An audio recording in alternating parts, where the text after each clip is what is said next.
The homeless crisis, implying that if I vote yes on G, that we will fix the homeless crisis. Well, I caused a homeless crisis in Los Angeles, and so I don't think it can be fixed. And I'm serious, because in my small way, I grew up, my father had low-income housing, and I mean, very low income. There were bathrooms at the end of the hall. You had to take a roll of toilet paper down with you, but people were housed. They were out of the weather. And then another, we had courts behind my house that my mother owned, and these were one room and a bathroom, no kitchens. People had hot plates and washed their dishes in the bathroom, but they were housed. And developers came through and bought that property and put in really high-rise, very, very expensive housing, apartments, and I don't know where my tenants are. And I managed a place in Pismo Beach that the city made me tear down because it was a blight. And of course now what is in there, and it was really low. It was a blight. It was horrible. I was living there because my husband was still in school at Cal Poly. But hey, I could afford it. And as a student, you can't afford much, but I was out of the weather, and we had a bed, and we were newlyweds, so what more do you need? Out of the weather with a bed. And now, I couldn't afford to live in the houses, the apartments that are on that blighted property. So I do want to know how we're going to fix the homeless problem with G. And then I received a letter from a friend of mine and his wife, and again, the homeless crisis, and this is why he's asking me, his neighbor, to vote yes, and some other things too. How does it fit in with the homeless? And I read it, and I think the city attorney read it, and I don't see any solutions to the homeless problem with that. And if high-rise apartments are such a salvation for our city, I'm very old, and I remember the building of Cabrini and Green in Chicago, and Red Hook in New York, and Ferguson in Center County, Pennsylvania, and Pruitt and Igo in Los Angeles, and Roger Taylor Homes in Chicago. Thank you, Ms. Barr. And they've all been torn down. Thank you, Ms. Barr. Eric Hutchins. Mr. Hutchins will be followed by Carolyn Hayes. And I'm sorry, folks, I'm going to cut everybody off right at the 3 minutes. That's fine. So I was here a couple of weeks ago, and I'm going to just, I guess, speak a little bit more. Hello, council members and everybody else that I spoke with. Mr. Sullivan, I talked with last week. Chris Sullivan has actually replied to an email. Again, my name is Eric Hutchins. I've been a resident here in Redlands for over 20 years. I'm a business owner here in the city. I'm a college lecturer professor over at Cal State San Bernardino, now at Cal Poly Pomona. So I'm all over the place. We live here on Olive Street. Been there for about 3.5 years or so. Really tight community. Fortunate enough to live walking distance from the library downtown. We're pretty excited about all the new development coming down here. I know within the contrary with most of the room here. Unfortunately, we live directly behind a family of 3 adult high-use cigarette smokers, both in volume, frequency of I guess, sessions, you could say. And where they smoke is about 10 feet from our house. From the yard, it's really close.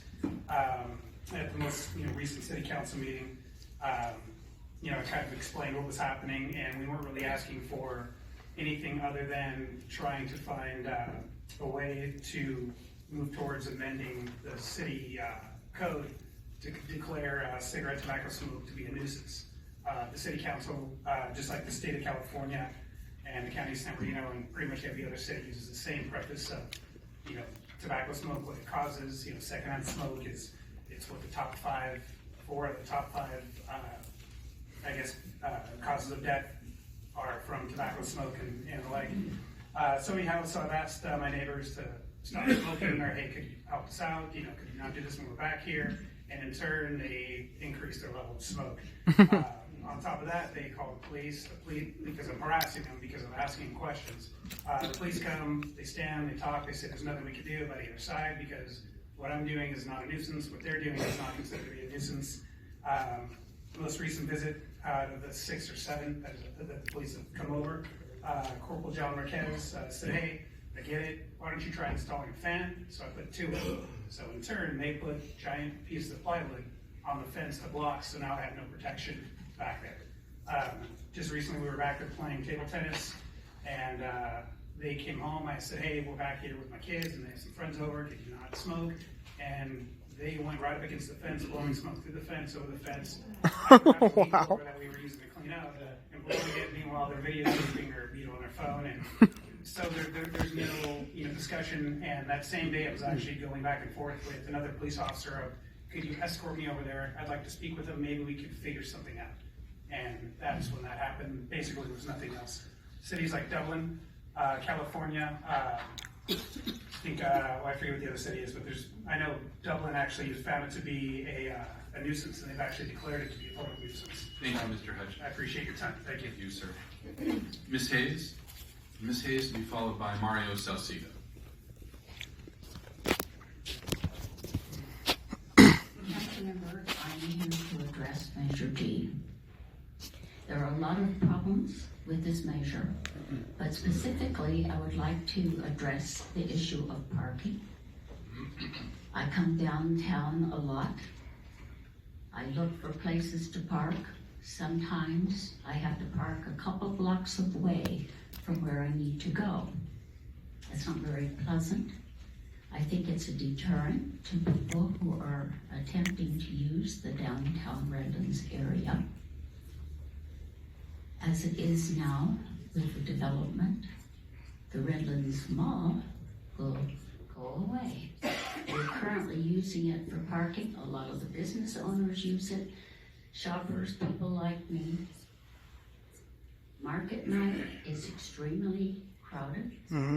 What will happen to the vendors who are attempting to run businesses during market night? And it's such a popular venue. Sometimes in the summertime, you'll see people from the Bull coming back to the mall parking. Now with the apartments coming in, what's going to happen? We're going to have increased need for parking. And as I understand it, the apartments don't have to require as much parking as there would be for other types of development. So the apartment dwellers are going to be looking for other spots to find parking. Are they going to give up cars and ride the trains or the buses or walk or use bicycles? Possibly they will, but are they going to give up their cars? I think not. While the government would like us to give up our cars, do you think it's going to really happen? I don't. I think that we're accustomed to the luxury. Culture is very slow to change, and I just don't see that happening. So I'd like to ask the council, do you have plans to solve the problem of inadequate parking in this town? I'd like to ask you to think about that, and I would really like to have your answer. Thank you. Thank you, Ms. Hayes. Mario Salcido? Mr. Salcido will be followed by Gray Britton. Good evening, council and staff. My name is Mario Salcido. I'm a third generation Redlander, and I just want to speak out in favor of Measure G. I supported it early on, but I waited to this point to come out publicly to support it. I listened to both sides. I read everything that's been on social media and the newspaper, and I looked at both sides objectively and tried to figure out which was the best way if I still am supportive of it, and I am. I think it's something that our town needs to preserve our historic designation that we have downtown, to preserve our history. I think we need the investment in downtown. I've invested my career here with the city of Redlands, 30 years, in investing in the infrastructure. I have full confidence in the city's personnel, both public safety and operations, to be able to deliver the adequate infrastructure and capacity. The school district, I believe, is also not necessarily thinking that it's going to overwhelm the district as well. And so I think that we need this type of investment to continue our vision of Redlands. As you know, not only have I been working professionally, but I've been a community advocate, a community leader here, working to improve and trying to bring infrastructure and revitalization to the community of North Redlands, and also I'd like to see it downtown. Part of this involves the corridors of Colton Avenue and Orange Street. And so a lot of my work in the last 20 years has been voluntary. So I see the opportunity here for investment and potential protection of our downtown while enhancing with new buildings and new infrastructure. So I've looked at all sides of this, and so I wanted to come out publicly and say that I am supportive of Measure G moving forward. So thank you very much. Thank you, Mr. Salcido. Mr. Britton? Mr. Britton will be followed by Stuart Sweet.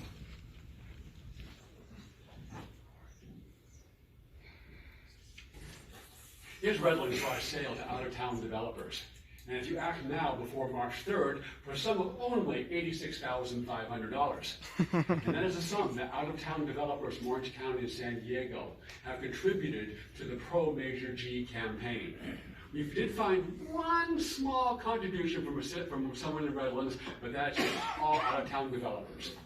And Measure G, you never see this map on Pro G presentations. You never see this map in all the flyers and mailers we're going to get. But this map covers Redlands from Alabama Street all the way over to Judson Street.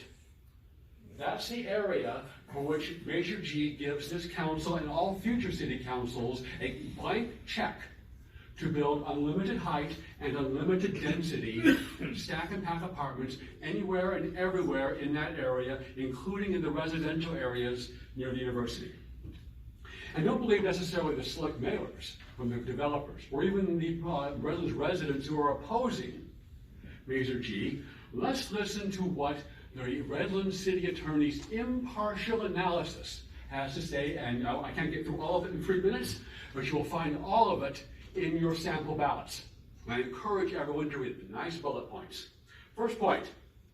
Presently, residential densities may exceed 18 dwelling units per acre, up to 27 maximum upon a 4/5 vote of the City Council and findings.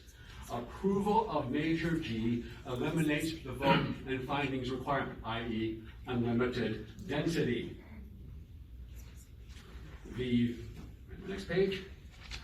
Quoting.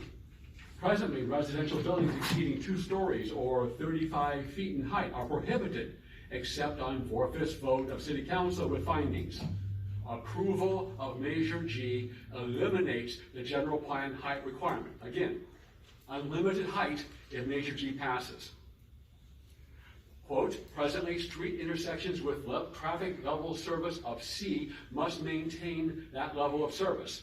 Approval of Measure G eliminates this requirement. So the worst traffic. Imagine, you see how bad traffic is now in Tennessee or Orange Street trying to get to the freeway?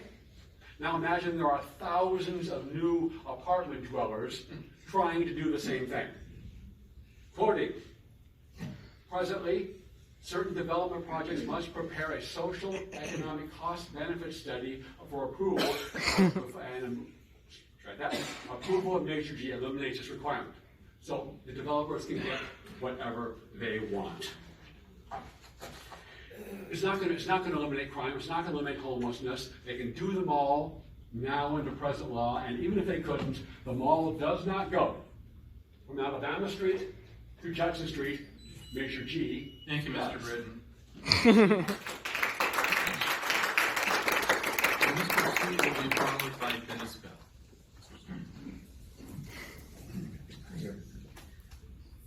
I come before you on the matter of 301 West Palm. I represent myself, my neighbors, and hundreds of people who have spoken up on social media against this planned development. Like you, I am pro-business and pro-growth. Also like you, I am pro-Redlands. Cities like Anaheim and Orange have lost their histories. For the moment, Redlands has not. Diversified Pacific owns 301 West Palm now. They bought fair and square, and that means they have the right to ask for a permit to build homes. However, like every homeowner, they must respect the rules and find a way to live with their neighbors. And that's what bothers me right now. Diversified Pacific has already proven that they're not a good neighbor. They've come to us with misrepresentations. Their contractors gave me a fake phone number. They told us that the Grove can't be saved. They told us the whole community supports their idea of a pocket park. They admit they have no plan for minimizing the impact to the existing neighborhood and no security plan. They've even told us that they know where our shared property line is. Here are the facts. This grove may be mature, but it's produced fruit every year. These are strong, living trees that they want to take down. The neighbors I've spoken to are all opposed to an unnecessary pocket park that will increase the homeless problem.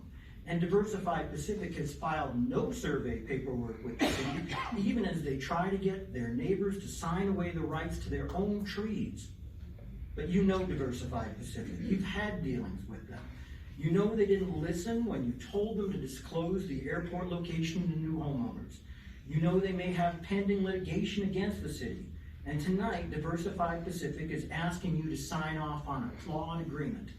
I say it's flawed because I had it reviewed by a prominent contract attorney.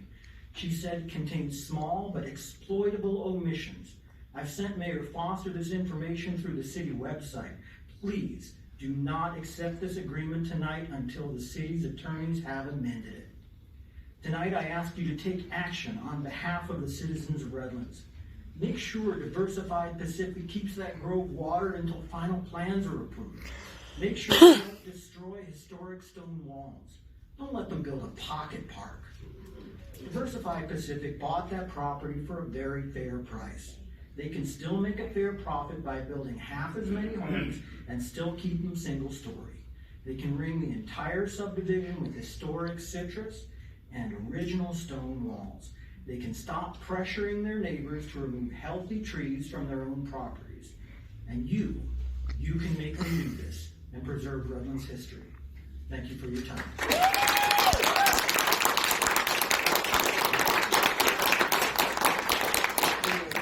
Mr. Sweet, just so that you're really clear on this, because I feel I owe it to you, the City Council will not be involved in making the decisions that you just talked about. That will come before the Planning Commission. They are the legislative body that's empowered to make those land use decisions, not the City Council. Thank you, Mr. Mayor. If there's a decision that Diversified Pacific does not agree with, at the Planning Commission level, they can appeal it to the City Council. But that is the only time at which this body will be involved in that decision. Thank you, Mr. Mayor. You're welcome. Mr. Bell? And Mr. Bell will be followed by Isaac Villarana. Hope I'm close without Isaac. Sorry. Dennis. Good evening. Measure G. Too many assumptions, too many promises, too many flaws, too many half-truths. And these form-based codes that almost no one can understand are BS. Build a multi-story building on the side of the old safety hall overlooking the single-family backyards of Kendall Street? I think not. No on Measure G. And as for this ill-named Prop 13 school bond measure, it's just pouring more good money after bad down a financial black hole of a failed education system that continues to produce the same flawed product. Doesn't need more money, it needs less. No on Prop 13, thank you. Thank you, Mr. Bell. Isaac? Isaac? Okay, going once, going twice. Oh, there's Isaac. Soul. Okay. Isaac will be followed by Mr. Andy Hoder. Okay. When's my time start? Right now, yes. So, my name is Isaac Barragan Villagrana. Translated for a very diverse crowd here, Isaac Barragan Villagrana. I'm a citizen, I'm a son of immigrants, and I have lived in this city for 26 years. My mother's father immigrated to this country in 1985 during the Reagan administration, and his wife and his daughters were granted amnesty by that good man. I was born at Redlands Community Hospital, and I've lived here my whole life. I love this city. Gavin Newsom suspended restrictions through 2025. Why not use that provision to build affordable housing? Why do we need Measure G? Why were R, N, and U passed in the first place? For sustainable growth. Is giving outside firms unlimited power as far as the eye can see the right solution to sustainable growth? It's not. Were you aware that G suspends developers' obligation to pay for the impact of their buildings on quality of life? They're not. If it passes, do you think that bringing 8,000 people into this city will have no impact on our services? Why should taxpayers foot the bill for new roads, waste treatment, and all of the infrastructure and the schools? If they want to build, then they need to build sustainably. And if they won't build sustainably, then they need to foot the bill, not the taxpayers. Did you know that if G passes, developers won't have to do an analysis of socioeconomic cost? If you want to let them build, you don't care how thick, how high they stack it. You don't even care if it affects the community, because if it does, you won't be the one paying for it. We will, the taxpayers will. Why should they be exempt from cleaning up their mess? Would you say that Measure G gives developers an obligation to maintain traffic levels around and inside the development zone at an acceptable and passing grade? It doesn't. If developers knew that they had to quantify the impact of traffic and keep it at a C level or better and pay for the roads if their buildings would cause a decrease in service, do you think they're going to go out of their way to help us? They won't. I'll tell you why. You're going to take away their building limit. You're going to let them do whatever they want without having to worry about whether or not it'll make a mess. You're going to relinquish their responsibility of paying for their mess, and you're going to relinquish your responsibility of having to attain a 4/5 majority vote on these projects. Did you know that the United States is a constitutional republic, not a democracy? As our city council members, you have an obligation to represent your constituents, the people in this room who voted for you. Paul Foster, Denise Davis, Paul Barrick, Tony, I don't know how to pronounce your name, it must be German. You're supposed to represent us. Why are you eliminating the 4/5 requirement on passing legislation that we voted for? That's all I have to say. Thank you.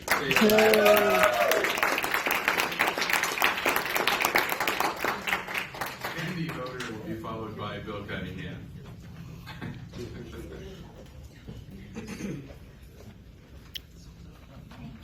Good evening, members of the council. Andy Hoder. I grew up in apartments. I had first-hand knowledge of apartment life.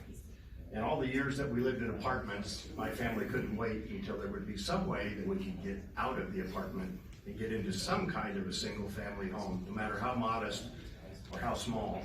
It was not a pleasant life, sharing the walls with other people who were either having verbal arguments or playing their music too loud, et cetera, et cetera. But let me fast forward beyond my own personal history. Proposition R with modifications of N and U.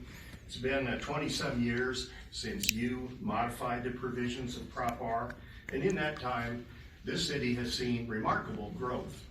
Lots of industrial growth out in the the northwest corner of town, out towards the donut hole and so on and so forth, the distribution and warehouse centers that are out there. It's seen a lot of growth in commercial properties. We've seen the Packing House District constructed. It seems to be thriving, and across the street from it will be somewhat of a mirror image of that. So commercial property is growing at a healthy pace. Residential property, hundreds of new homes have been built out, particularly in the northeast corner of town, out towards the airport and out further east towards Crafton and so on and so forth. I would say the economy of Redlands is pretty healthy right now, and it's continuing to grow as we speak. So if R, N, and U have worked out well in the last 20 years, why do we need to negate it? Why do we need to cancel it out at this point in time? In the 1970s, the downtown area along State Street was languishing. It was getting kind of threadbare, a little tired around the edges. Han Corporation from San Diego came in and said, "Do I have a deal for you? Tear all that down and build a mall." And we followed along with our eyes on the shiny thing, and we got a mall, and 10 years later, it's defunct. I hope we're not following the shiny thing now, once again, and ending up with the same mistake. The last thing I wanted to say is height averaging was a term that was used in promoting the current proposal. If you have a 5-story building and you build a 2-story building in front of it and you add that up and divide it out, that's the same as a 3-story building. No, it isn't. The 5-story building is still there, and I still can't see the mountains that are standing behind it. Thank you. Thank you. Mr. Cunningham? Mr. Cunningham will be followed by Ruth Cook.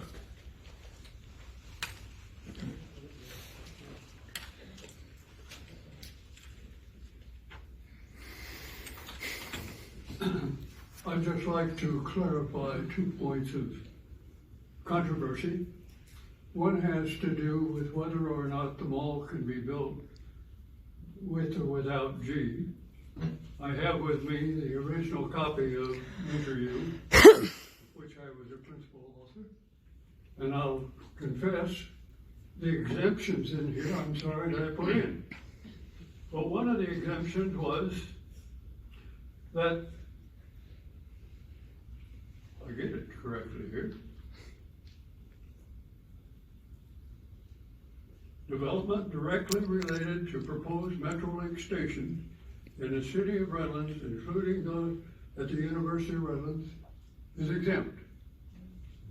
Secondly, new development projects subject to the downtown specific plan 45 upon 4/5 vote. There's nothing about findings. Exempts any project in those areas. So the argument that we have to have G for the mall to be built is simply untrue. The second thing is there's the information out also that we must build a certain number of units because SCAG will give us a number for us to do that. But if you go to SCAG's website, and I quote directly, the regional housing need assessment does not necessarily encourage or promote growth, but rather allows communities to anticipate growth. And jurisdictions are required to plan their RHNA allocation, and there are no penalties for not doing so. But there are no direct penalties for not building enough housing. In other words, there's absolutely no requirement that we build anything. There never has been. We're in the 6th cycle of that. Most cities have never met the requirement. The other point of information that is Fountain Valley and several other cities are questioning the Department of Housing and Community Development with regard to whether the so-called ADUs that have now been mandated, and these are additional dwelling units on single-family properties, as many as 2 per property, would qualify under the number. If so, we wouldn't have to build or even plan for another house or an apartment here in the city. That decision is yet to be made. Thank you, Mr. Cunningham. Ms. Cook? Ms. Cook will be followed by Nicole Reinhardt.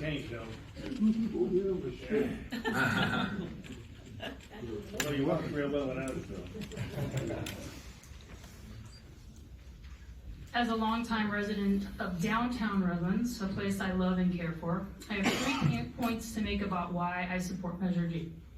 I think it's important to recognize, first of all, that the Transit Village's concepts have been created through extensive community input and consideration. They are the collective vision for the spaces around the soon-to-be arriving light rail trains. I attended many of these meetings and was always impressed with the careful collection of the wishes and desires of the people of Redlands. These were sessions that were advertised on the website and the newspaper and through various social media, and they were well attended. There was lots of push and back and forth on what was wanted. Additionally, the city conducted a visioning survey to find out what the citizens of Redlands viewed as important for the future of these specific plans, these specific areas. And over again, it came back that what we want is we want areas that are walkable. We want areas that have a little bit of open space. We want areas that we can get around in.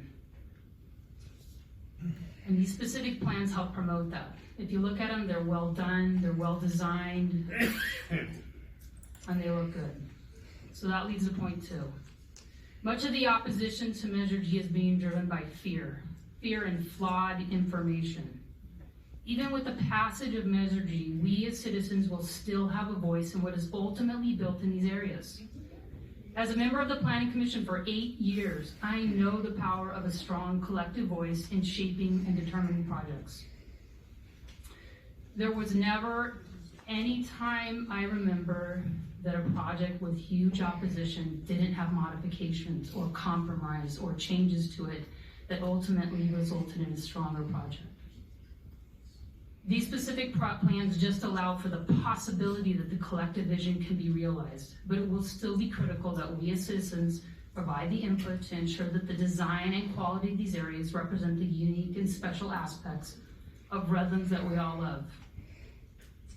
Lastly, I've been a resident of Redlands for over 33 years, a long time, and watched as we lost control of the donut hole because the city would not bend, would not compromise, would not look to the future, would not see what was coming, and we would not allow growth in those areas.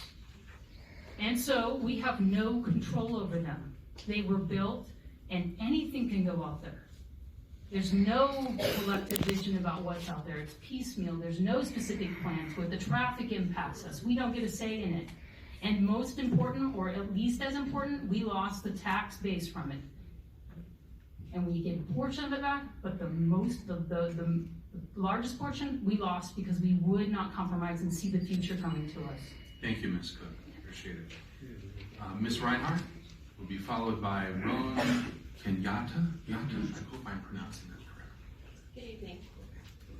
I'm here as a third generation. My parents Hang on one second.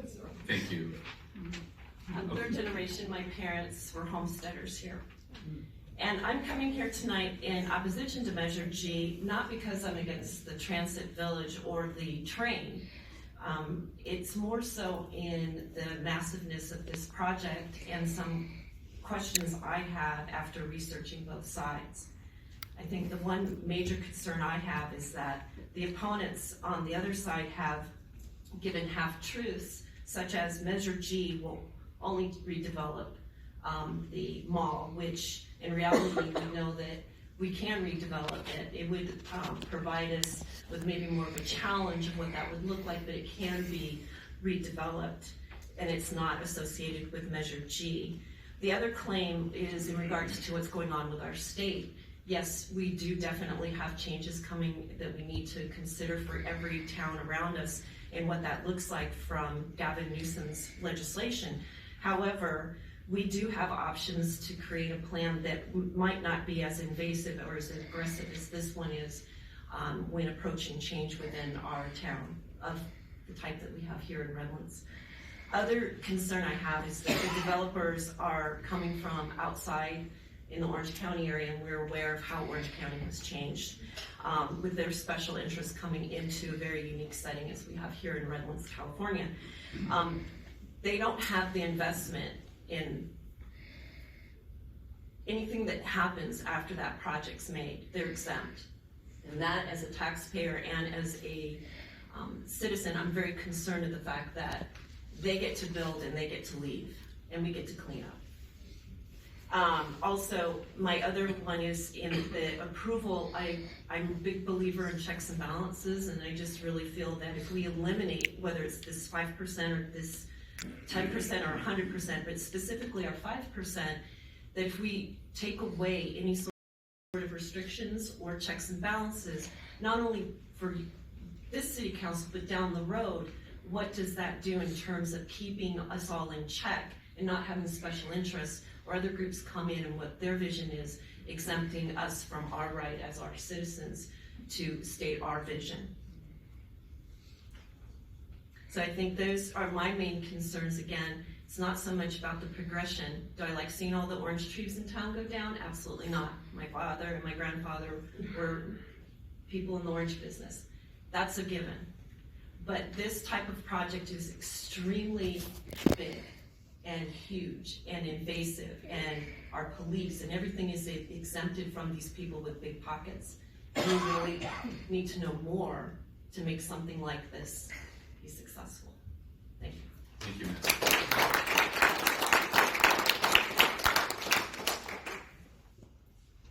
Mr. Kenyatta? Kenyatta, yes. And Mr. Kenyatta will be followed by Joshua Hall. Thank you, Your Honor. By the way, the first name is Ron, R-O-H-N, just like John with an R, no like confusion. I have listened to the speakers before me, and unfortunately I'm a little embarrassed because I'm not here with a matter of such great gravity as a measure or city policy. I am here with a much more immediate and existential concern. I have lived in Redlands now for almost 20 years. My daughter matriculated from Bryn Mawr Elementary to Cope Middle School Kate Pern, who was then the principal at Cope, is now the principal at Redlands High School. My daughter was the first black female student, and as you know, Redlands High School is the oldest public high school in the state of California. My daughter was the first black female speaker at a commencement address. I mention that, not to bring in race, but simply because I do want to tell you this. I'm a single parent, and I have raised my daughter from the day she was born alone. Every diaper, every bottle of formula. I potty trained her. She's my life. She now attends the University of Redlands. That was her dream. University of Redlands costs $54,000 a year. Known as the Harvard of the West. I'm a black man in America trying to do this on my own. She had lived on campus for a little while. She didn't want to live on campus, so I found a place nearby where she could live. That place is known as, the parcel is 328 La Paloma. I'm going to tell you that in the 10 weeks we've been there, we have no heat. We have rodent infestation. We have earwig infestation. I've had the fire marshal out. Wow. Mr. Vince Anderson from the fire marshals. The annual inspections of fire extinguishers has not been done in 3 years. The fire extinguishers do not work. My father told me that at the 80-20 rule, 80% of the people don't care what happens to you, and 20% of them are glad it did if it's something bad. But I do know that everyone understands this. They understand pockets. They understand money in your pocket. And I'm here, and I want to go on record to tell you that at 328 La Paloma, there will be serious injury or a loss of life. And the city of Redlands had better take notice. I'm telling you. Thank you. Thank you, Mr. Pena. Mr. Hall, and Mr. Hall will be followed by Kate Salveson. I like to say that you're all puppet rulers sitting on a puppet council beholden to the city of Sacramento, real estate developers out of town and corporate interests out of state, and that's most egregious. How do I know this? I hold in my hand the full list of donors for Redlands Residents Coalition Yes on G. That's a misnomer. The name of the treasurer for Yes on G is Shonda Diem. She lives in Sacramento, 1787 Tribute Road, Suite K. That's her mailing address, zip code 95815, area code 916-285-5733.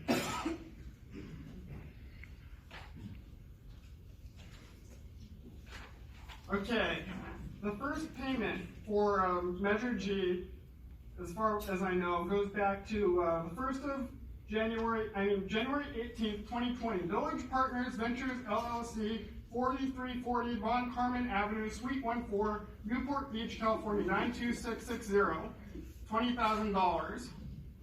We have free payments from Mission Control Inc., 624 Hebron Avenue, Suite 200, Glastonbury, Connecticut, zip code 06033. That's most egregious. This is from out of state. $15,000, that's the first amount. $1,892.80, that's the second amount. $2,760, and that's the third amount. Subtotal $19,652.80. Itemized payments add the total up to $23,598.36. One last Mission Control Inc. payment on this page is $3,825.00. And we have a payment, it's a small payment from Political Data Inc., 12501 Imperial Highway, Suite 200, Norwalk, California, 90650, $120.56. $3,945.56, that's the subtotal for this page. We have another payment from Mission Control Inc., 624 Hebron Avenue, Suite 200, Glastonbury, Connecticut. $15,000 for column A. We have a payment from DN Company, 1787 Tribute Road, Suite K, Sacramento, California, 95815. $1,500. We have a payment in column B from E Street Group LLC, 80 M Street SE, floor 1, Washington, D.C., 2003, and that's in the payment of $1,524. Subtotals $1,500. Thank you, Mr. Hall. Ms. Salverson? Ms. Salverson will be followed by Dana Strump. Well, I'm here on something a little bit lighter, so Nice to see you, Kate. you'll be happy to see me. I'm here from the Boys and Girls Club and about the CDBG funding, and I just wanted to thank the city. The Redlands, the Boys and Girls Club of Redlands, it only costs $25 for a child to be a member of the club and can come every day after school. We have our Power Hour program where we work with them on their homework. They have activity time, our triple play, they go outside, they have 60 minutes of play. Anyway, and then we have Smart Girls. So we really are working, we're not saving the world, but we are making a difference in kids' lives, and we appreciate the support from the city. Thank you, Kate.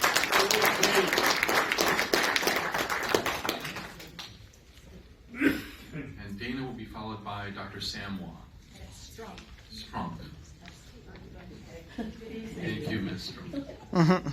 I'm here to publicly state my opposition to Measure G. According to the city attorney's impartial analysis, proponents of Measure G want to exempt new development within the city's transit village from the development constraints, voter-approved measures NNU. The measures were put in place by Redlands voters to safeguard the future of our city and to ensure thoughtful and sustainable growth. We are now witnessing our elected officials, with the monetary backing of deep-pocket Newport Beach and San Diego developers, to work to remove these voter-approved safeguards. You, our elected officials, are not only seeking to build a development which encompasses 782 acres, but you also intend to have our historical downtown be directly impacted by the size and scope of the development. While you are focusing on a revenue stream, we the residents are focusing on the resulting permanent damage that could befall our charming downtown. With the passage of Measure G, all heightened density restrictions will be eliminated. It is a red flag to witness elected officials work to undo the will of the people while simultaneously amassing more power for themselves. Measure G proponents are propagating the myth that the only way to meet the housing crisis in Redlands is to eliminate these safeguards. This is simply untrue. Claiming that building stack and pack apartments downtown is the only way to meet our city's needs is as fallacious as claiming that the Redlands Mall can only be developed with the passage of Measure G. And we know that is not true because the City of Redlands' own webpage states that the Redlands Mall can be developed without the passage of Measure G if a project abides by the present development constraints of Measure U and meets current zoning requirements. Development can take place. Housing needs can be met. That development does not have to be rushed and it does not have to be downtown. Rather than just meeting a housing shortage, what we are seeing is a progressive attempt by the few to determine how the many should live. Shame on our elected officials for misleading the public. Shame on the city council for fear-mongering and claiming that it is urgent that we push through this measure. There are other ways to meet the demands of the future. What a shame it would be to see this project pass and to see big developers and politicians come out the winners in this. And I will also mention that the downtown parking issue completely ignores our elderly population and the struggle they have to find accessible parking. And with 15% of our population being over 65, that's absolutely unacceptable. Thank you. Dr. Wong will be followed by Lynette Banda. Dr.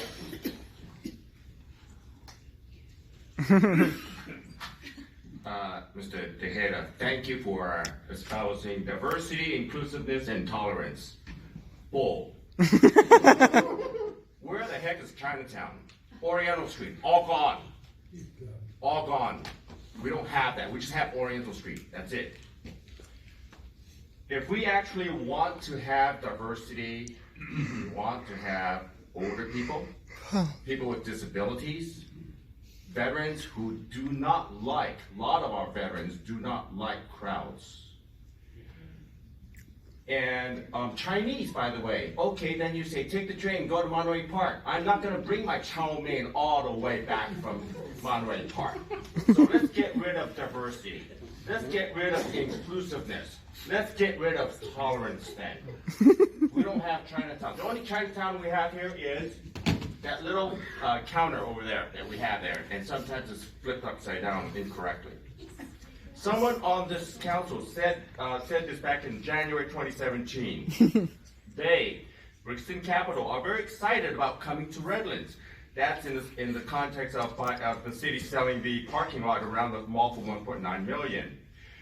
That same person also said recently, if a developer could build a successful mixed-use project on that site, they would already have been done. Well, why didn't Brixton Capital develop the mall when they bought it in 2014? The answer is, let's wait for the federal New Start, Small Starts, and Core Capacity Improvement loans and grants associated with the TODs. Why then did Brixton Capital buy up the property if they did not think they would have been able to be profitable at that time? Are they that stupid? By the way, Chinese. I grew up in San Francisco. Every Chinese New Year, we give, if you invite me to your house, please invite me to your house. I know where you live. I will give you a bag of oranges and mandarins. That's Chinese culture. That's what Redlands is about. You invite me to your home, I will buy you a bag of oranges. No, I won't buy you. I have some oranges in my house. Thank you very much. Thank you, Sam. Lynette Banda, and Miss Banda will be followed by Rachel Euclid. That's what they said, Rachel, so I hope they got it right. They did. All right. Thank you. You're welcome. Hi, good evening. They say follow the money trail. And so when you say, like there's ladies that say, oh, it's fear that is saying that, we say no. It is because when I say that this says housing is going to be resolved, the housing is going to resolve the homeless problem, I think low income. And when I think low income housing, I think of cities like Palmdale, Lancaster, Apple Valley, Victorville, Adelanto, and I can go forth, and that does not help our community at all. It's only going to increase the crime. It's only going to increase, the guy who's standing up about smoking, he's going to get about 10 or 20 neighbors that are doing that. It's not going to, to me, it's not addressing the law enforcement. If we cannot manage what we currently have, how are you proposing to manage an increase in population and housing? We have Mountain Grove. If anyone goes there, there's trash everywhere. Let's talk about what was happening at Ulta and Nike. Kids were storming in there and stealing. You guys couldn't even manage that.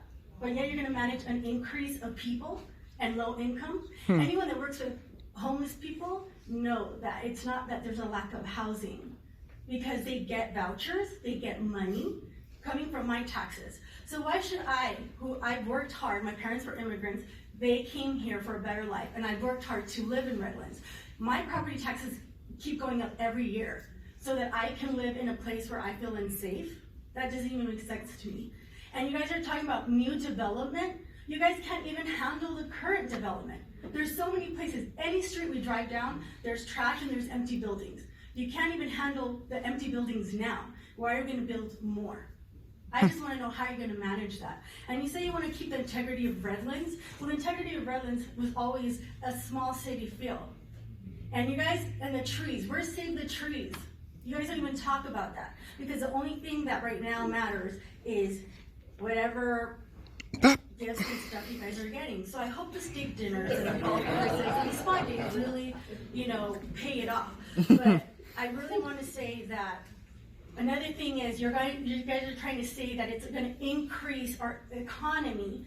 All I see are big warehouses. If you're discounting that ESRI is going to uphold all of Redlands with their high-paying jobs, that's kind of scary, because we all know what happens when you put all your eggs in one basket. Thank you.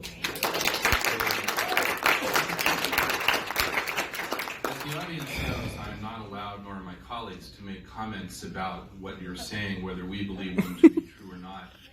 But ma'am, in defense of my colleagues, there is no one up here that has benefited financially in any way, shape, or form from anyone associated with these projects.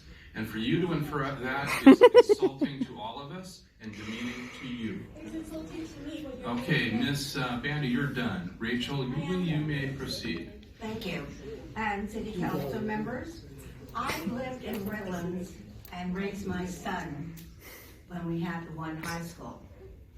And then I turned around and I moved to San Francisco in 1994. I came back to take care of my mother who had passed away. And then I decided to stay in Redlands because it's a small town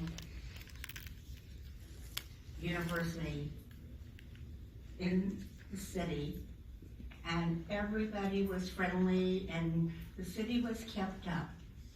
Well, I've been hearing about all the things that haven't been taken care of. And I was surprised when I came back that we had a quality of life department. Well, I'm like the other people. I'm not that old, but I am old enough to know what's happened. The sidewalks have been broken. They're not maintained. I live on Cajon Street between Cypress and Ferd. And my dog and I, Finn, are not happy with the city of Redlands because the sidewalks catch the roller to the wheels. I also fell because I don't like playing hopscotch on the sidewalk. Wow. The product of that is that I had to receive 3 stitches, and they cemented the other part of the forehead where I got cut on that.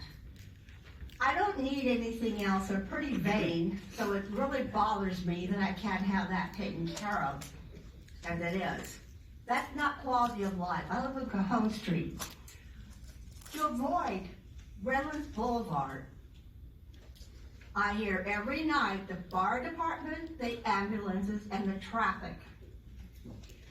Where is that? The quality of life is not there for us to be able to breathe and to even hear what we're trying to hear on the radio or TV. We don't have traffic control, and it really doesn't make any difference whether there's a stop sign or if there's a light. Because people tend to look to their right to see if there's anyone there. They look to their left, and they immediately turn to the right, and I've almost gotten hit several times. So that's not quality of life for me at any age. I don't care how old you are or how young you are, whether you're a pet or not. The other thing is that crime. I have what's called... Thank you very much, Ms. Euclid. Autumn.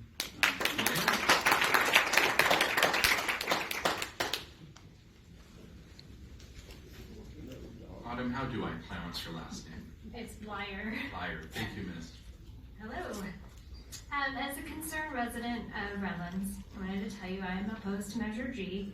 I have lived in Redlands all my life, born and raised. My family purchased a family home here, and we have 2 daughters, and I homeschool them, and I'm always out on walks, and the sidewalks are terrible. And we're happy to call Redlands our home. If Measure G passes, there will be a mass development within the 782 acres corridor of the urban transit village. I'm not opposed to growth within this corridor. Measure G specifically removes height and density limitation and gives the city council more of a free rein to do what they want within the corridor.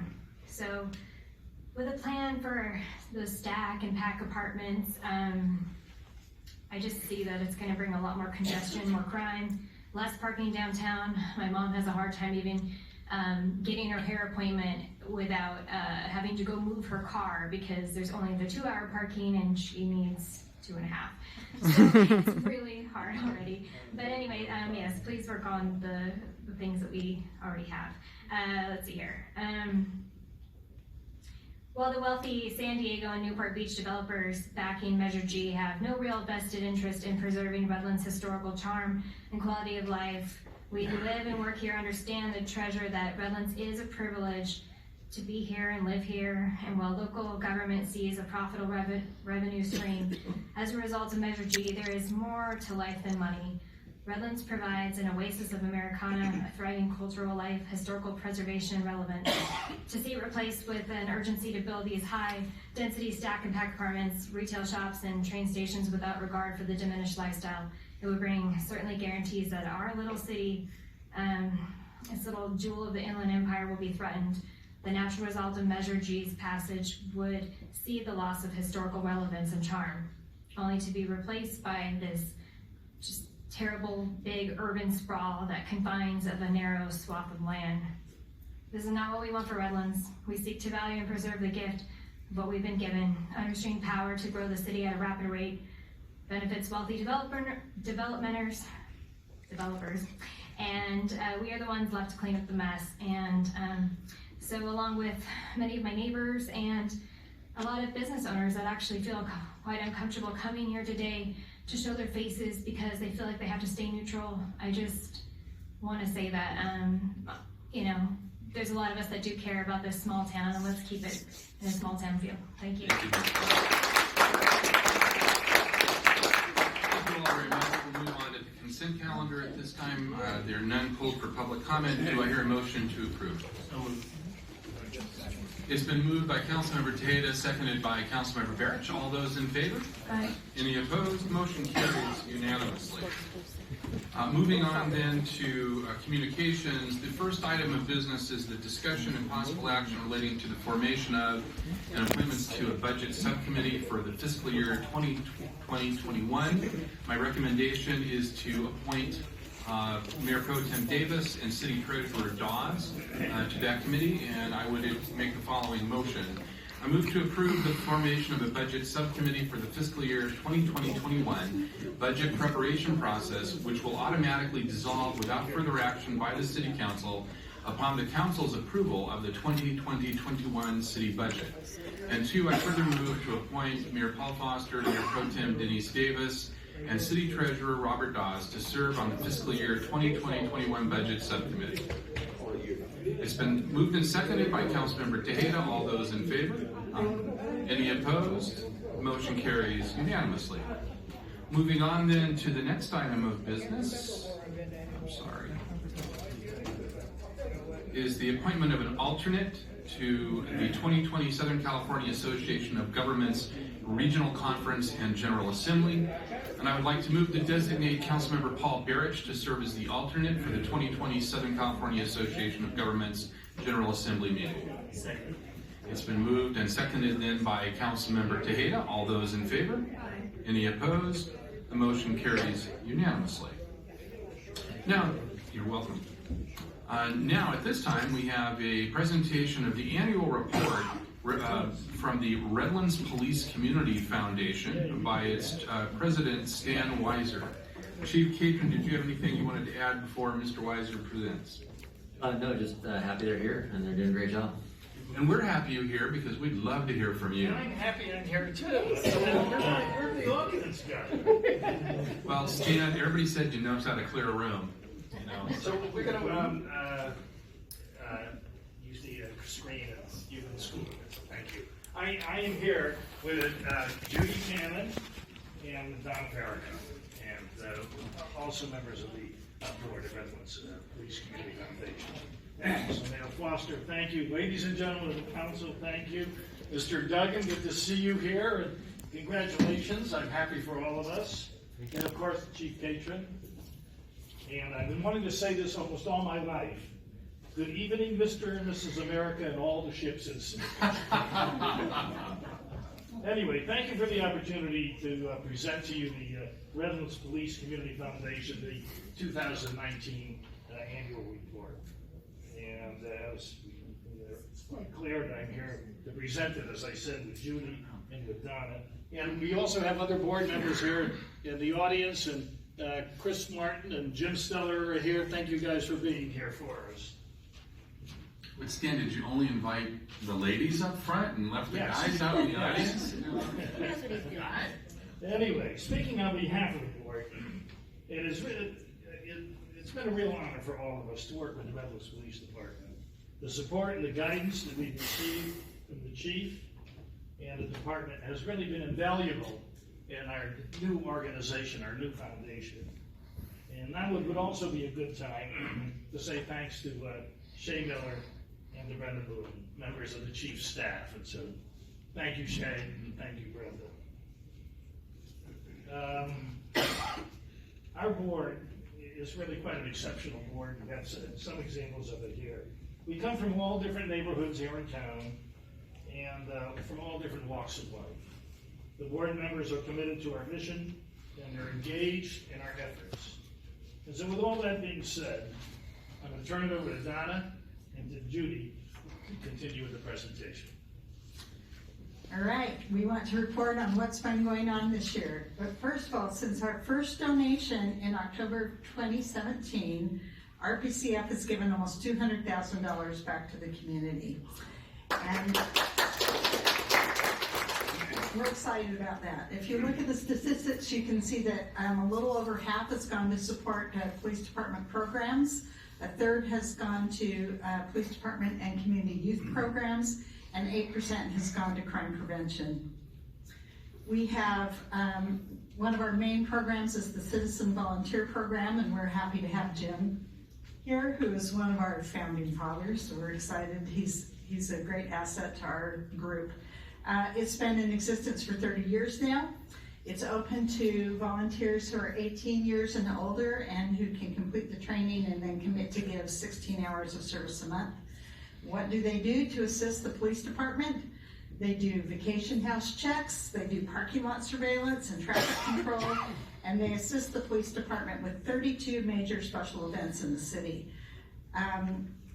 Their training includes interviews and ride-alongs, 8 to 10 hours in the classroom, and 18 4-hour sessions in the field, and then, as I mentioned, they commit to serve 16 hours a month. Some success stories of the citizen volunteers. In 2019, they donated 12,000 hours of service to the police department, which is the equivalent of about $240,000 that the city did not have to spend. They recently worked with the Facilities and Community Service Department's code enforcement team to take photos that helped the department clear 75 backlog property inspections. Our role as the Community Foundation, we donated a new vehicle in 2019 to the Citizen Patrol, and we've had fundraisers through the 365 Club, fundraisers that help the citizens, volunteers maintain financial self-sufficiency with minimal cost to the city of Redlands. We're going to highlight just a few programs that are funded partially by the foundation. The first one is Midnight Hoops. This group has been established in 2005 when Pastor Anthony Green at the Second Baptist Church saw a need for a place for teens to go on Friday night that would be safe for them. And so they collaborated with the police department to put this group together. It's basically open to anybody who wants to participate and show respect and good sportsmanship. And it primarily attracts preteens, teens, and young adults, and the families who come to support them during the tournaments that they have. This group had a great outing thanks to a donation from the foundation and through some extra efforts by the foundation treasurer, Joe Wallach, to attend an LA Lakers and an LA Clippers game at the Staples Center. And so you can imagine for these kids, that was a really, really great experience for them. How does the foundation assist? We provide the funds to help cover operational costs like the referees for the tournaments and also gift cards for the winners of the tournaments. And then we help with other things as we're asked. They have a community partner, Music Changing Lives, that assists them with events and provides live entertainment at some of their events. Oops, sorry. This next one is special to me. This is Redlands Emergency Services Academy. It was established in 1999 and is still going strong. It came about because the police chief and a battalion chief from fire were talking about how they could build a force that had true love and caring for the city of Redlands. So they were trying to build a force from people within the city. So it's a program that's offered to graduating seniors from all the Redlands high schools, public and private. And it's week-long. It's at the U of R. This is really a community operated and a community backed program. The kids come for free. They are up at 5 doing PT. They have no technology, no TV, and no phone the entire week. They're there, no contact with parents. So you can imagine the commitment that it takes. But these are kids that are interested in law enforcement or fire careers.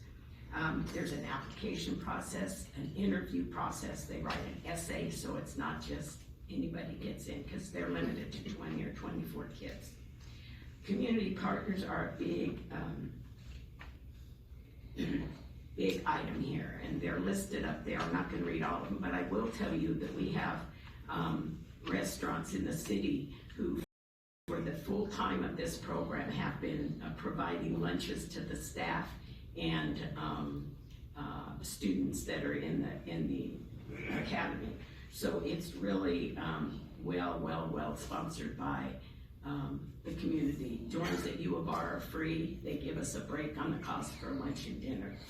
Success stories, the officers who administer the program are RESA graduates. Redlands Police Department has 13 RESA graduates as members of its team, 5 in the Explore program, 6 sworn officers, and 2 community service officers.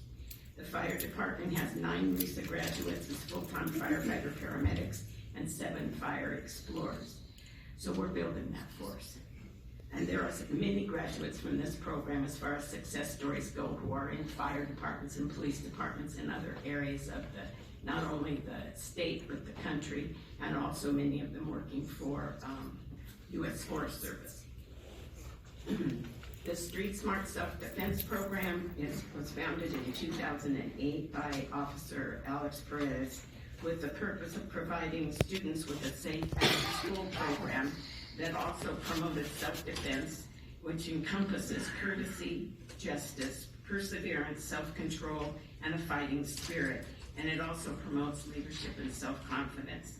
Anybody over the age of 6 is invited to join if they want to learn martial arts in a safe and healthy environment. They usually have between 30 and 40 kids at a time. They have to participate. They don't, and they have to adhere to the code of conduct.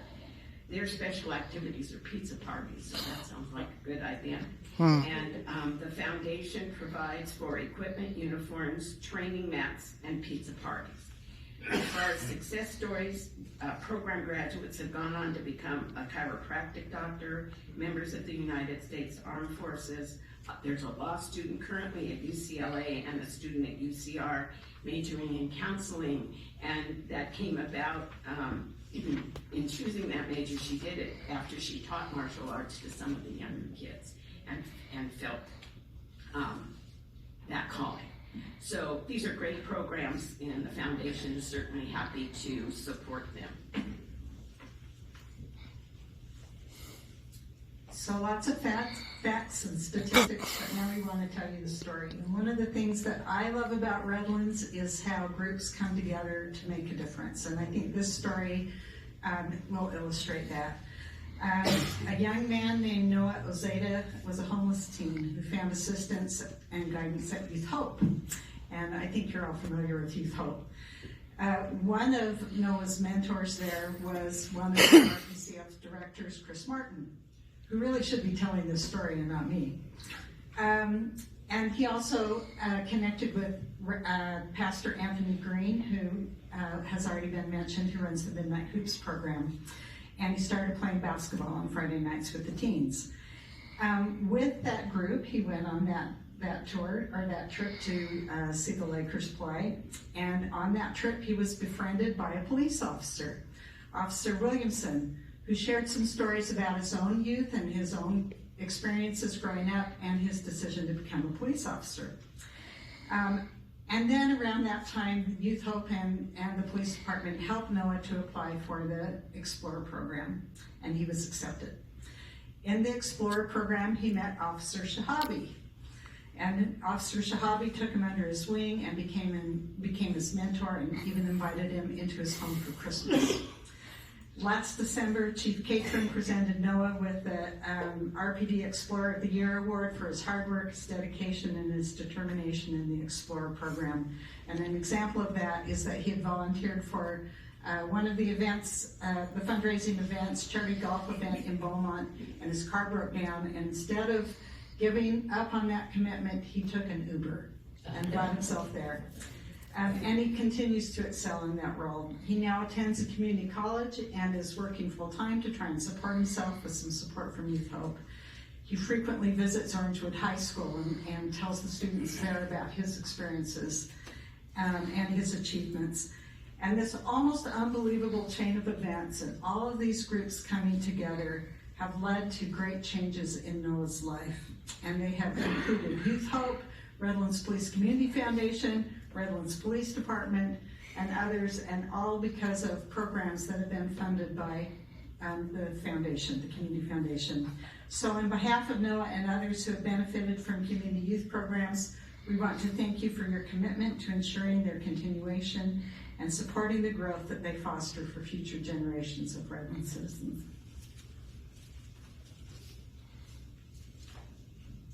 Thank you, Judy. Thank you, Donna.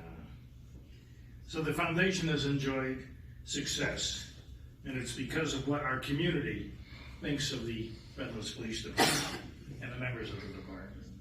They look at it not just as a policing agency, but as a community agency.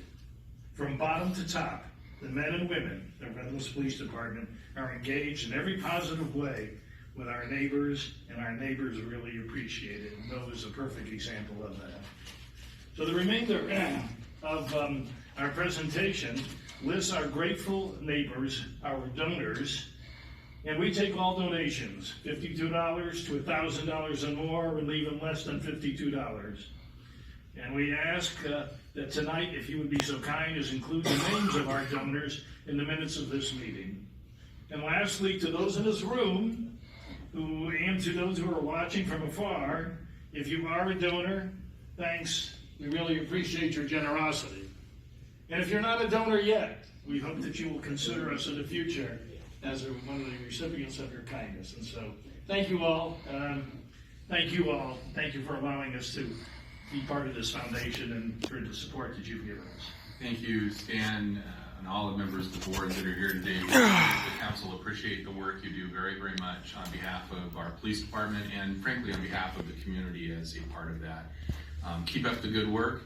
I'm sure that the city clerk has jotted down every single name of those donors already. Thank you, Stevie. So we will make sure that they're included. Thank you very much for your presentation this evening. Have a great night. And for your patience.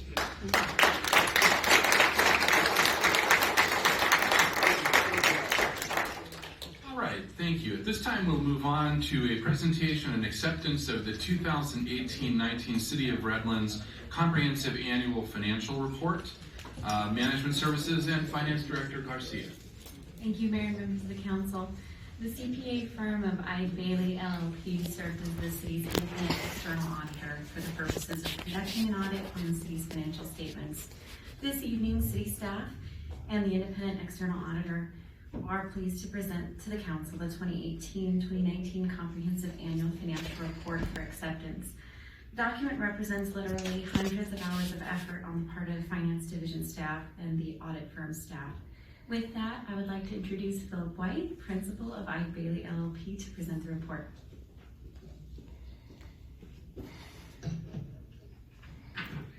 Good evening, and thanks for having me.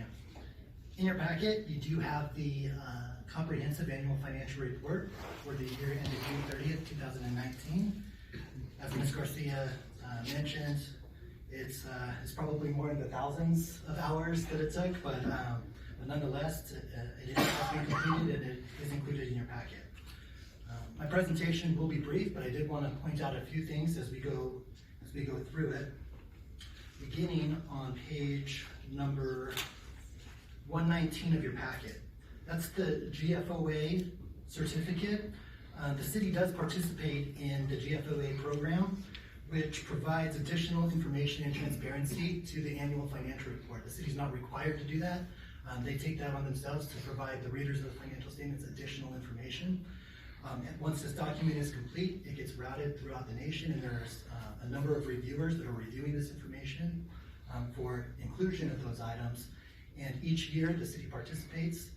The CAFR is reviewed. And last year, for June 30th, 2018, the city did receive the certificate. The city is participating again for 2019. And so, if everything goes well, the 2019 certificate would be included in next year's report. Flipping over a couple pages, there's the independent auditor's report, and that is pretty close to page 1 at the bottom, and I thought I had written it down, but I lost it's got to be about 130-ish, but it has the I. Bailey logo at the top. It says independent auditor. 122, thank you. 122. This is the deliverable from the independent auditor. It is for the report for the year ending June 30th, 2019, under the caption Management's Responsibility. These are management's responsibility. Our role as the independent auditor is to opine on certain opinion units that are included within the report. The report itself is management's, it's not the independent auditors. On the following page at the top, under the caption Opinions, the language there is indicative of a clean audit opinion, or an unmodified audit opinion, meaning that the balances are fairly stated in accordance with GAAP. There is an emphasis of matter paragraph right below that. It says restatement. There was a restatement of the beginning balances as it pertains to the valuation of right-of-way. So that is a significant item that's included in the report, and it's identified here in the independent auditor's report. Moving into the report itself, on page 144, this is the statement of net position. This is the balance sheet of the city, and this is an accrual-based presentation. It includes all the long-term assets and the long-term liabilities of the city. The reason I wanted to highlight this page is that it includes a few significant estimates that are included in the financial statements. One has to do with the valuation of right-of-way, and that is included in the capital assets not being depreciated category at the top of the balance sheet. As you move further down the page under liabilities, towards the bottom of the liabilities, there's the net pension liability and the total OPEB liability. Both of those items also include significant estimates. Our role as the independent auditor is to review the inputs of those estimates to determine that they are reasonable, and we were able to do so. There are also a few significant disclosures that I did want to highlight.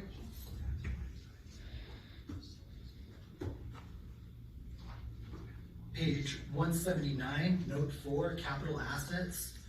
You'll see on the third row, right-of-way is included.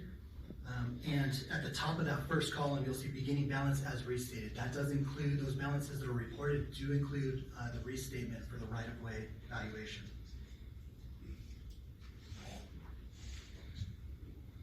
On page 191, note 8, the defined benefit pension plan includes the pension information for the city.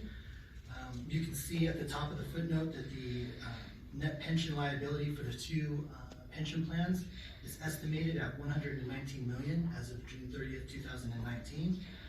That number is based on a series of inputs. If you turn to page 197, you'll see that the current discount rate used is 7.15%, but if that discount rate is adjusted by 1%, either up or down, that there is a very significant impact on that $119 million.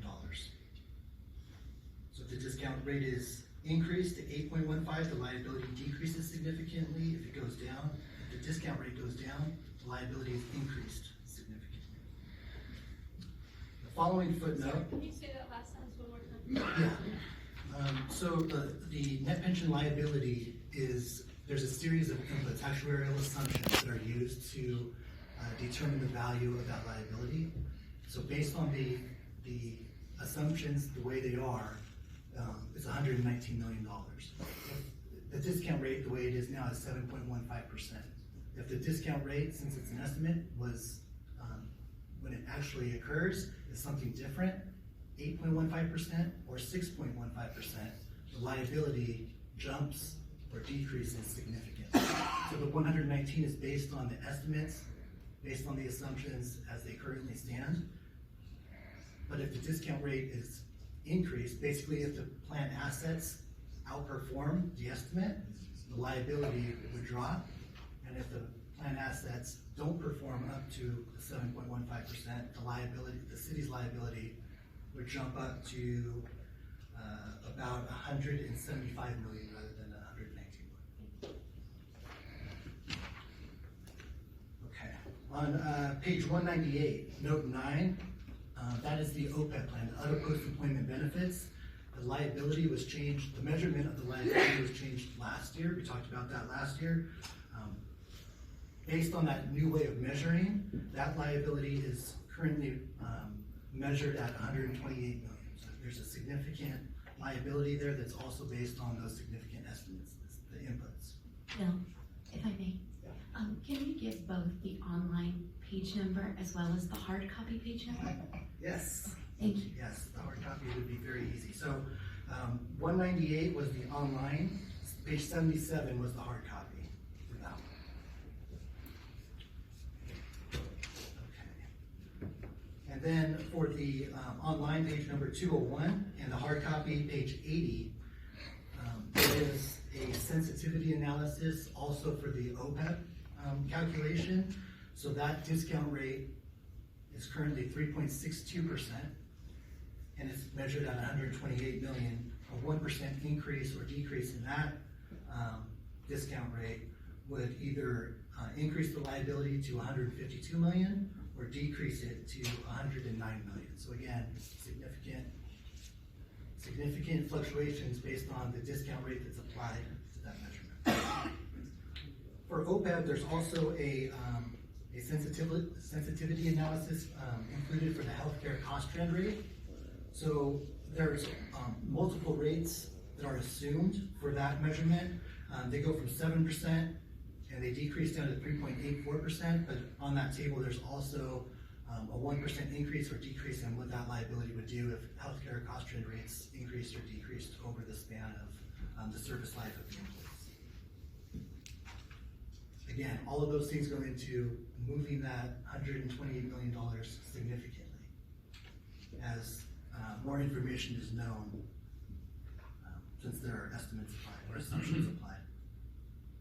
The last page that I did want to turn your attention to is page 87 of the hard copy and 208 online. This is note 16. This is the emphasis of matter identified the restatement. This is the footnote disclosure providing the detail of what that restatement was. So that is here to demonstrate what the liabilities were previously reported and what the restatement was. This process begins sometime in March, and we stay in contact with Ms. Garcia's staff pretty much throughout the year. We bug them to do internal control work in the early summer. We come out and do what we call final field work closer to the fall. We go through a series of drafts. Ultimately, we got to the point of issuing the CAFR December 30th this year. There is another deliverable that's coming your way. That's the single audit. The timing for that, the deadline for that is March 31st. We are substantially complete with that. And so I would anticipate that you would see that prior to the March 31st deadline. As we went through the process, if we had any disagreements with management, Under professional standards, I would be required to report those out to you. We did not have any disagreements. We had no difficulties in completing our audit work. As we go through corrected and uncorrected misstatements, there were no uncorrected misstatements. As we go through the process and we ask questions, there can be changes in the trial balance that's used to populate this. All of those items are corrected and reflected in the final report. I am required to report those out as far as what those pertain to. There was an adjustment related to receivable accruals. There was an adjustment related to compensated absence liabilities, and there was an adjustment related to the total OPEB liability. And again, all of those adjustments are pushed through and reflected in the finalized financial statements. With that, I'd be happy to answer any questions that you may have. Questions of our guest? Just want to make a comment. The room is noticeably emptier than it was for a previous They don't care about the budget. And this is by far more important than the previous presentation. I mean, those are just arguments opposing or supporting something that we're making. It's our job to manage this community, and this is the information that we use to manage the community and make the decisions that we're making. And I'm highly offended by those accusations that were made at any of us taking any kind of funds from any developer when we use this information. I have the list. Thank you for your comment, Councilmember. You're absolutely correct. The peanut gallery. Other questions or comments? Just a comment, thank you. Mr. Barrett? There's people that are inept on the line that you gave us the hard copy. We're still reading the uniform here, so thank you. Others? Thank you very much. Appreciate it. We appreciate, most importantly, the hard work Ms. Garcia and her staff do all year long. The public, including some of those still in the room, have no concept of what goes into all of this, nor do they have any understanding of what goes into making a clean CAFR and the value that brings to the city when it comes to our financial position. We're very proud of the efforts the city has made over the last decade to turn the city around financially, and your team's effort has been a big part of that, and I want to thank you, and would you please thank them on behalf of the City Council.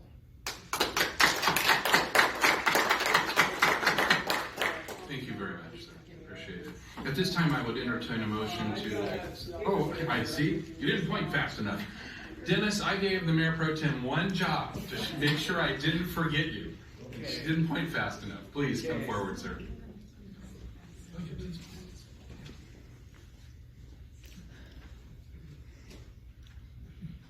I've got a real problem with the city dumping a lengthy and complex document on the public's plate for it to digest in such a short period of time. I just know each and every member of the council spent their holiday weekend going through this document. I know I tried to and didn't understand very much of it. But I did understand the city's amount of pension liabilities and the unfunded portion are real eye-openers. I can't wait to see the mid-year budget review. Thank you. Dennis.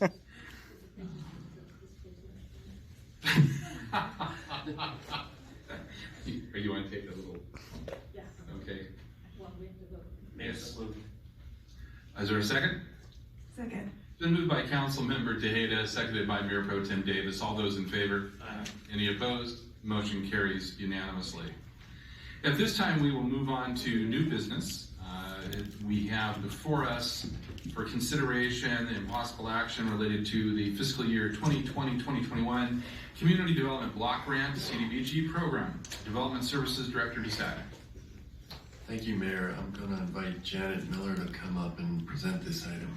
Janet, welcome. As a part of the process related to the NOFA for the Community Development Block Grant Program that was issued by the county last October for fiscal year 2021, it is time for the city to provide the county with our funding recommendations. The county set the estimated allocation for 2021 at $403,878, which is slightly less than current 1920 allocation. This amount is for planning purposes only at this point and could end up being more or less once Congress approves the federal budget. The county advised the city that 5 applications for public service agencies totaling $87,500 had been received by the December deadline and were all deemed CDBG eligible. Based upon the current planning estimate, the maximum amount of awards the city can recommend in the public service category is limited to no more than 15%, or $60,582. The 5 eligible applications received for 2021 were from the same 5 agencies that also received funding in 1920. Additionally, the Facilities and Community Services Department submitted 2 CIP applications for projects at the Joslyn Senior Center and the Senior Community Center. Staff's recommendation is to award the full amount available in the public service category to the 5 public service applicants at essentially the same award level they received in 1920, as well as funding both of the CIP projects. Also requiring your approval tonight is an additional appropriation in the amount of $22,835, which is the result of an increase to the initial planning estimate that was used for 1920. It is recommended that the additional funds be awarded to the previously approved 1920 alley paving project that is currently in the design phase. That concludes my report, and I'm available for any questions. Thank you, Janet. Questions of staff at this time? Thank you very much.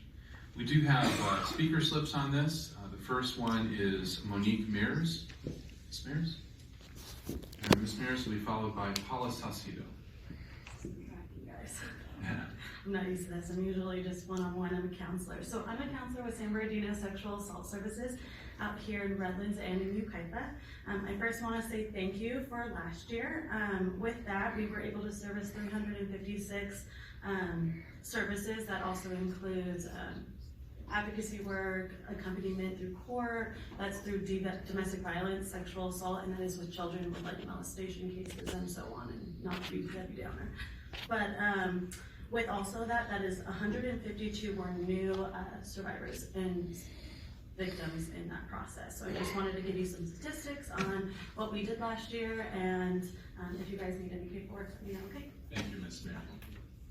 Ms. Salcido? And Ms. Salcido will be followed by Tom Donahue. Right. Good evening, Mayor and City Council members. It's my pleasure to speak with you this evening and also to personally thank you for your past support for our program. Again, my name is Paula Salcido, and I've been the director of the program now for 5 years. On staff presently is myself as a licensed attorney, a certified paralegal, and we have a part-time office assistant who reads, speaks, and writes fluently in English and Spanish. We also have 3 college student volunteers right now and 2 volunteer attorneys who are assisting in the office.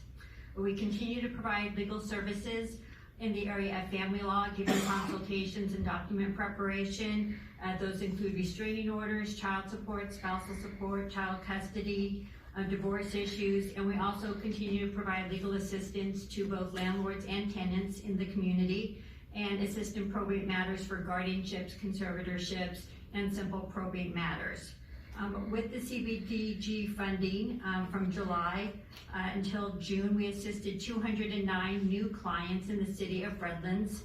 Of those, 22% were seniors, 14% were disabled, and 75% of those households were extremely low to moderate income. So again, with the financial assistance from the city, I hope that the YMCA Legal Aid Program will continue to be a valuable asset and program and resource for the community. Thank you. Thank you, Ms. Salcido. Mr. Donahue?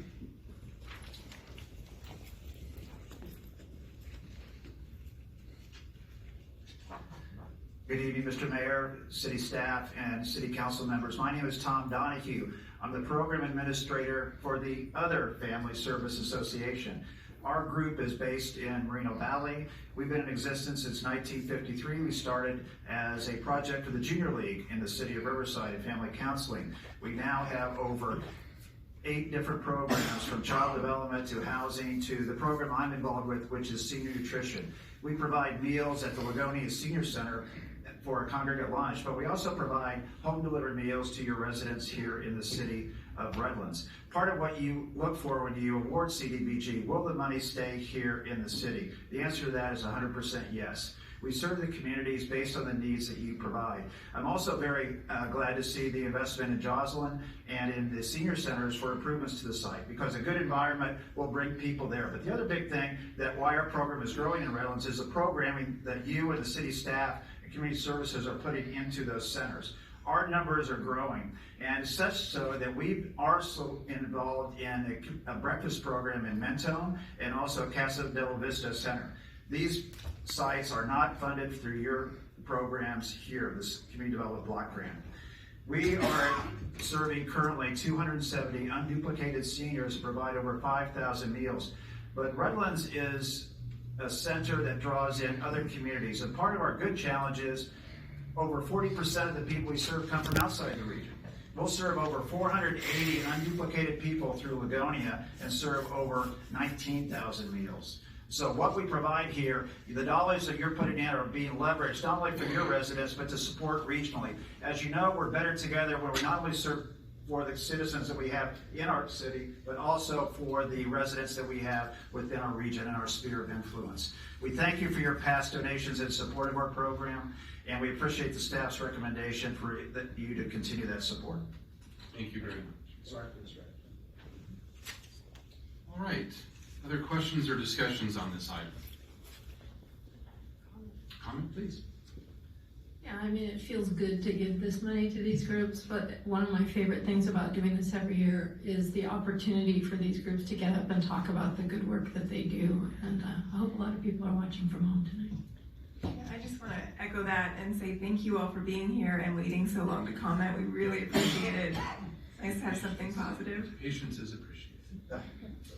All right, I would entertain a motion. I move to direct staff to prepare the fiscal year 2020-2021 cooperating city recommended project form using the recommendation outlined in this report and submit it to the County of San Bernardino Community Development and Housing Division prior to the March 2nd, 2020 deadline, and further move to authorize staff to make any necessary minor adjustments to the final awards in the event the fiscal year 2020-2021 final allocation is more or less than the planning estimate, and further move to authorize the city manager to execute the fiscal year 2020-2021 CDBG subrecipient agreements with the public service agencies once the final allocation is released, and further move to authorize an additional appropriation in the amount of $22,835 for the fiscal year 2019-2020 CDBG program year. Second. It's been moved by Councilmember Tejeda, seconded by Mayor Pro Tem Davis. All those in favor? Aye. Any opposed? Motion carries unanimously. Moving on to the next item of city business is the consideration of a waiver of fees in the amount of $4,000 related to the San Bernardino County Transportation Authority's Skate Route 210 Lane Addition Project. Interim Municipal Utilities and Engineering Director Bowman. Thank you, Mayor and Council. SDCTA is currently working on a project to widen the 210 freeway between Redlands and Highland. With that, they're adding lanes both in the north and south direction within the center of the freeway area. With this project, they will have certain impacts along off-ramps on the route. Within Redlands, they are doing improvements along the San Bernardino Avenue on-ramp. And with that, they are requesting a waiver of all city fees for encroachment permits associated with signage and inspections while they perform this construction project. The waiver amount is $4,000, and I'd be happy to answer any specific questions about this. I do want to note one aspect of this. Staff did include in the motion, if the council wishes to support this, a finding of public benefit, so the council would need to just to make a determination on the public benefit from this project along with the motion. Questions of staff? I have a question. This is a government agency, is that correct? Yes, that's correct. Why are we waiving fees for a government agency? Don't I pay my taxes? They get 12 cents a gallon things every time I fill up my tank, I think it's supposed to go to these things. And I just have a problem waiving fees that the citizens of Redlands give us, okay, to a state organization that gets, as far as I'm concerned, gets plenty of money. Right. To bring clarity, it's not a state organization, it's a county agency. Right. Well, it's still government though, isn't it? Yes, but I just want to make sure it's clear it's not a state agency. And I'll just emphasize, as in the past, there is no specific city policy with respect to who is eligible to submit for a fee waiver. So, as with any entity or applicant, SBC request for council's consideration.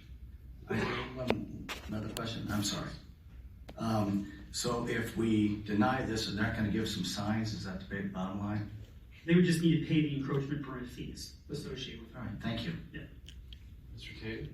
I was just gonna say, if there's any indication that if we deny the waiver of fees, that the project will not occur? No, that has not been communicated to us. Only that they're requesting a waiver to support the project. Awesome. All right, comments, questions? No? I would entertain a motion. Move to deny the request of the San Bernardino County Transportation Authority to waive fees in the amount of $4,000 related to San Bernardino County Transportation Authority's State Route 210 Lane Addition Project. Second. It's been moved by Councilmember Tejeda, seconded by Councilmember Barrich. All those in favor? Aye. Any opposed? Motion carries unanimously. Moving on, the next item, which is the consideration of Amendment 1 to the city's cooperative agreement with the SBTCA, is being removed from the agenda at the request of SBTCA for further information and discussion. The next item of business is the disclosure of the settlement and mutual general release agreement with Redlands 6120 LLC, a Delaware limited liability company, and the Redlands, Pennsylvania LLC, a Delaware limited liability company, and Redlands Pioneer LLC, a Delaware limited liability company, by their manager, Diversified Pacific. Facilities and Community Development Director Boatman. Thank you, Mayor. City Council has been discussing this item in closed session, and staff has prepared the attached agreement in accordance with Council's direction. I'd be happy to answer any specifics you might have on that. Thank you, Director Boatman. Questions of staff? Okay, comment?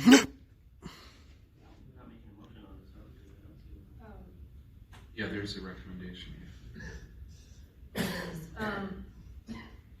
Sure, I asked a lot of questions before the meeting by email. And we've been deliberating on this for a really long time. There are elements of this that make a lot of sense. The street improvements, for example, that we supported and recommended. But there are 2 citrus groves associated with the Judson Ranch maps that I don't think we should be taking possession of. We'd be taking this grove acreage at city expense while there's a quarantine and a threat of HLB. The total fee credit requested for these groves is going to come out of both Park and Open Space Fund and the Open Space Fund. So this is money that I would like to be using on things like playgrounds downtown and parks downtown. We've got some open space issues.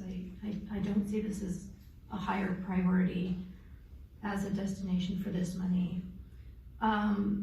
It's not, the location is between a housing development and an airport, so it wouldn't be very accessible to the public. I don't see it as a large public benefit to the greater community. And we're talking about almost $400,000 for this land that I don't think is a good idea to take possession of. As I understand, the motivation for making this deal is that there was an inference that an agreement had been made, but that we are under no legal obligation to convey these groves. I feel like honoring the supposition of a deal sets a very bad precedent that we do not want to set, especially at this time. So I'm going to not support this item. Any other comments? Then I would entertain a motion. I move to approve the settlement and mutual general release agreement as agreed to by the City Council in closed session. Second. It's been moved by the mayor, seconded by Councilmember Barrich. All those in favor? Aye. Any opposed? No. Councilmember Cade, I didn't hear your vote. Aye. Okay, thank you. I'm sorry, I just didn't hear it. The motion passes 4-1 with Councilmember Momberger dissenting. All right, at this time we'll move on to the next item of business, which is the consideration of a facility use agreement with the University of Redlands for use of its facility for training, presentations, and testing. And at this time we have a recusal. Yes, I need to recuse myself since I teach at the University of Redlands. Thank you, Mayor Pro Tem.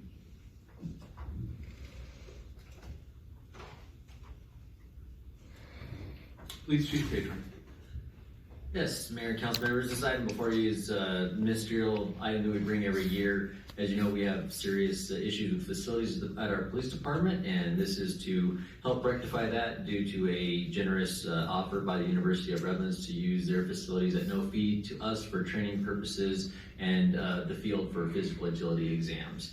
And I'd be happy to answer any questions you may have. Thank you, Chief. Questions of the Chief at this time? Hearing none, I will entertain a motion.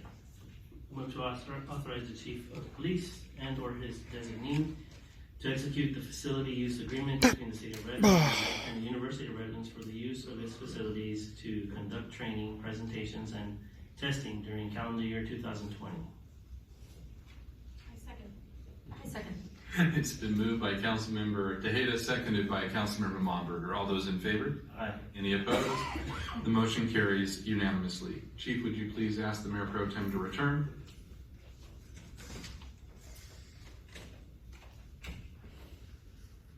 At this time, we'll have individual council member announcements and reports on activities. We'll start with Councilmember Barrett. Thank you, Mayor. Sir. I attended the Lincoln Pilgrimage, I guess was the 88th year or something like that. I used to march it when I was a Boy Scout. I took my grandson and it was very educational. Anybody that missed it missed a really good time. In fact, it seemed like it grows, at least people that are participating, but it was outstanding. Mr. Bell, I did read this weekend. So that's part of my weekend. I was also the Airport Commission, and I'll tell you, we have some good things coming along. So later on, I'll be talking to the city manager, and I think there'll be some good reports in the future about our airport. Thank you, Councilmember. Mayor Pro Tem Davis. I attended the Chamber's monthly Rise and Shine meeting, city updates. I also attended a meet and greet for our new city manager that was hosted by Citrograph last week.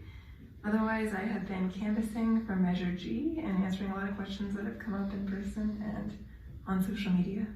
Thank you very much. Councilmember Momberger.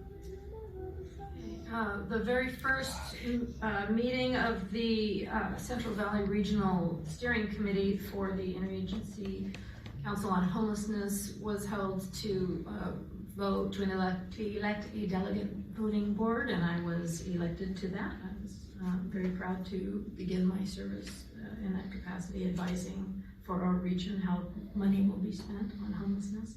I attended the Black History Month opening exhibit at the San Bernardino County Museum, and you forgot. Councilman Barrett was also there, and and we ran into each other again the next night at the Lincoln reception at the Lincoln. Thank you, Councilmember Momberger. Councilmember Tejeda. Just one item, attended the Parks and Recreation Commission meeting. Thank you very much. I'll adjourn the City Council meeting to our next regular meeting held on March 3rd, 2020. Thank you all very much.